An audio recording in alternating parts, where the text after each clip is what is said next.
আমার প্রশ্ন হচ্ছে, প্রথম দিকে যে 5 জন নেতৃত্বে দিবেন বা 10 জন নেতৃত্বে দিবেন, তারা কি দল থেকে বেতন নিবেন কিনা 3 বছর থাকলেও?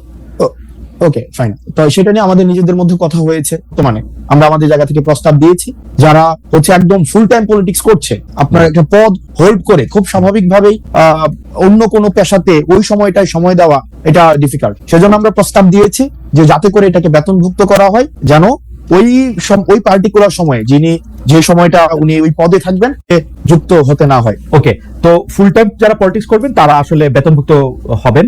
এটি আমরা কমিউনিস্ট পার্টিতে এর আগে দেখেছি, আমরা কমিউনিস্ট পার্টিতে এর আগে দেখেছি যে তারা ফুল টাইমার হলে তারা এরকম বেতন পাবেন। তো সেই ফুল টাইম আমরা প্রস্তাব যারা শুধু নেতৃত্ব দিবেন তারাই পাবেন, নাকি যারা কর্মী তারাও পাবেন? এটা কিভাবে ঠিক করা? এটা প্রস্তাবটা কি দিয়েছেন? না, আমরা প্রস্তাবটা দিয়েছি যে আমাদের তো এটার শুধু এক লেয়ারের নেতা কর্মী থাকবে না, শুধু একটা পরিবারের নেতা কর্মী বা একটা শুধুমাত্র ওই যে পিক এন্ড চুজ, যে আমাদের দেশে যেটা হইতো যে নেতার পছন্দ যারা থাকবে তারাই হচ্ছে পদে যাবে, এটার কোনো সুযোগ নাই।